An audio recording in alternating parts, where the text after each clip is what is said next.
Guys, mamitas tayo dito ng ng pangmerienda namin na mais, guys. Kunti na lang yung bunga ngayon kasi kinain sila ng kinain ng dito ng mga bising. Ang daming bising dito, guys. Grabe. Ayan pitas tayo. Pakita ko sa inyo, ha. Hindi, panglapag ko lang muna itong mga napitas ko. Yan siya. So, guys, yan. Pitasin natin siya. So, diba? Pang-harvest tayo kasi nga, nakain na sila ng bising. Pag nasimula na silang kainin, yan, sunod-sunod na. Kasi nga, sasarapan siguro ang bising sa, pangonsumo na lang ito siya, guys, kasi kaunti na lang ito siya. Yan, si Maria, naglalagay sa balde.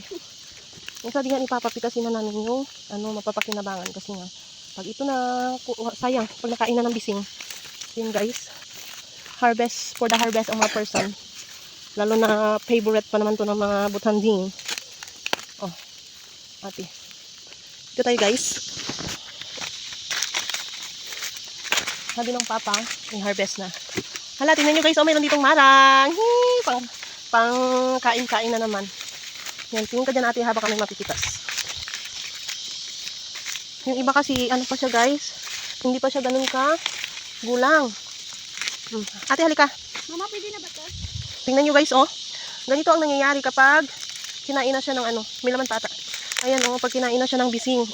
Konti na lang ang natira. Tapos mayroon ito, itong part niya. Tinirahan pa rin ng bising ko, konti na lang. Ayan siya, guys. Katulad nito, ang dami na talaga nila. Una pa silang nag-harvest ng mais. Sayang. Sayang, guys. Sayang. Sa halip na makakain pa namin. Dito tayo banda, guys. Baka may ma-harvest pa dito. Iniwanan na ako ng mga bata. Mga baby yung mais dito, guys. Baby mais. Ito, bihal ka. Yan siya. Pitasin na natin.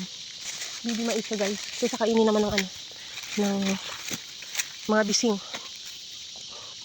Marami talagang bising kasi dito, guys, Kaya for the harvest tayo. Ha? So, ilagay mo lang dyan. Kami laman pa yan. Pwede pa yan. Tanggalan na lang natin. Kasi sayang naman kung papabayaan. Yung iba, guys, parang bungi. Okay lang. Kasi pangkain lang naman. So, yun, guys. Hindi tayo makakabigay, guys, ha. Kasi nga, ang bunga ay, lang.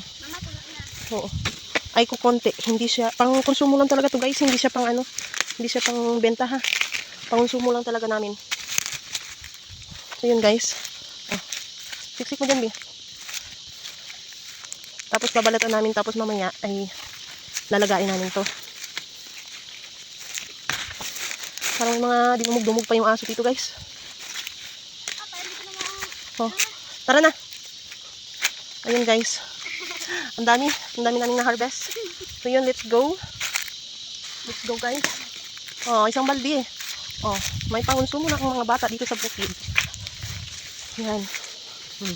Ang dami namin na pitas na mais harvest. Tara, guys. Let's go. Balik tayo sa kubo. Ang ate ko nahirapan na magdala ng balde. So, yun, guys. Palit tayo? Palit tayo? Diba? Isang balde, guys, Meron na kaming pangkonsumo. Mas maganda lang talaga dito sa bukid kapag masipag ka magtanim. Libre na yung iyong pagkaiting na may mga kamote, guys. Yan. Diba? Pag gusto namin kumain, maghukay lang kami dyan. Yan, mga tanim kong kamote. Yan, Yan. Yan, guys. Tingnan nyo, guys, yung aking langka. Yung aking langka, guys, ay namumunga na. Namumunga na to siya, Makikita nyo. Nakikita nyo yan? Yan. May bunga na siya, diba, guys? Lagay ko na daw sa loob, ma. Yan, may bunga na siya. Nagbunga na yung aking langka. Okay, happy ang mga person. Madaming mais kaming lalagain. Isang balde. Isang balde ang mais namin, guys. Tanya? Dami. Lupa. Yan siya, guys. Maganda talaga pag dito ka sa bukid, Libre pitas, basta masipag ka magtanim. Masipag kasi yung aming mother at father magtanim. Kaya kung dito ka sa farm, mabubuhay ka talaga. Hindi ka magugutom dito basta masipag ka lang. Hindi lang pang merienda ha, pangkain. At saka mga gulay-gulay. Libre na. Yun lang guys. Yan, oh. So, ano na namin, lulutuin na namin siya ngayon. Para mamaya yung mga maliliit na mga butanding. Pag uwi dito, mayroong merienda. Habang yung aming kasama dito guys, paduyan-duyan at parelax-relax lang. Tingin ka nga dito. Ay. Oh, di ba? Napaka-relax ng buhay. Ayun si Dylan, oh. Dylan. Yan guys, relax lang dito sa bukid. Tapos ito yung aming kwarto. Tapos yan, dito yung aming tambayan. Malawak yung tambayan namin guys. Tapos, yan, malawak talaga yan ang tambayan namin sa taas at sa baba. Tapos meron kami ditong kusina guys. Yan ang aming kalan, di ba? Astig. Unlimited yung aming apoy. Kasi libre lang yung gatong dito guys. Ay nako, kung wala lang akong trabaho guys, ito na ako magtira. Kaya lang, may mga binubuhay tayong mga person. Kaya, every weekend lang kami dito. Kunin mo yung ano. Ayun. Kasirula. Yan guys. Ito na, babalatan ko na siya ha. Kasi, lalagain na namin. Kasi mamaya, pag umuwi dito yung mga bata guys, alam mo naman yun. Kapag dito sa bukid, parang nagugutom sila. Nagugutom ang mga person. Guys, oh. Yan, ganito lang yung pagbalat ko. May natirang konting balat. Tapos, halaka ang sarap ng sabaw nito, grabe. Mamaya, ang tamis ng sabaw nito.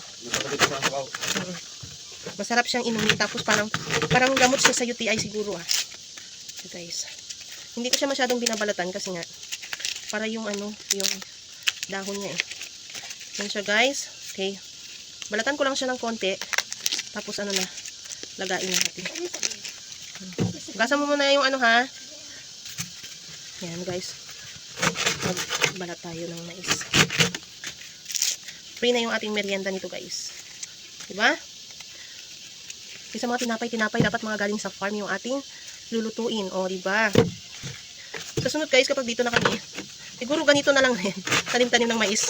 Diba? Yun, magugutom dito. Maraming makakain dito. May kamuting kahoy, kamuting baging, maraming saging. Unlimited ang saging. Kung gusto mong magkain ng saging, diba ka lang dyan. Hindi ka na hindi ka na magbili. Wala kang gagastusing kwarta dito. Lahat ay libre. Marami din kaming gabi dito guys. Kung gusto mo ng magulay, kung gusto mo ng merienda na gabi, walang problema dito. Unlimited ang aming pagkain. Libre pala, free. Free lahat. Yun, ano pang hinihintay nyo? Mag-farm na kayo. Okay, nakabalat na tayo ng 5. So, bali, ano kami dito 5, tapos plus 2 bata. May dala kaming 2 bata, guys, na anak ng kuya ko. So, dadamihan namin yung aming lalagain na mais. Kasi nga, matatakot. Lalo na ang sarap, guys. Matatakot yun sa mais. Merong makapal na balat ng mais, guys. Ang hirap niyang kutukin. Ano nga pala ito siya? Sweet corn. Talagang sweet talaga to siya, guys. Lalo na bagong pitas. Kaya nga nung kahapon, nung naglalakad kami, may nakikita akong naglalaga ng mais doon, malapit sa may station, doon pagbaba namin galing sa office. Hindi talaga ako natakam, sabi ko may mais sa bukid. Mahal ang mais doon sa Taytay, guys. Parang nasa 100 pesos na piraso. Sus, halos ganito rin kalalaki. Hindi ko siya pwedeng pambinta ha, kasi pagkain lang talaga namin ito siya guys. Pang konsumo ng aming mga people there. Ilagay mo na ito, bilangin mo dapat 14 piraso. Hindi na ang yan. Binito sa namin kasi maunahan kami ng ng gising guys. 5, 11, First kumain. Lagay mo doon sa kasirola. What if itong kasirola na itong isa alin ang malaki? Okay na guys. Ilalagay niya na sa kasirola.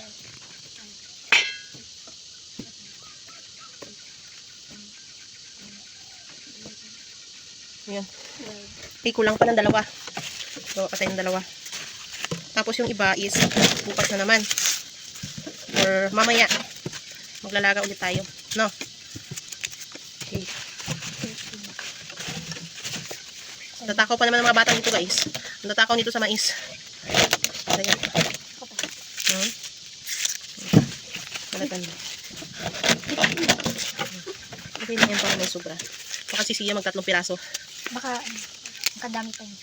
Kasunod guys, pag hindi na ako nag-work, dito na lang ako sa farm. Magtatanim ako ng maraming mais para hindi kami nauubusan ng mais. Diba? Free na ang aming Pang merienda at pagkain. Yun lang guys. Thank you for watching. Bye guys.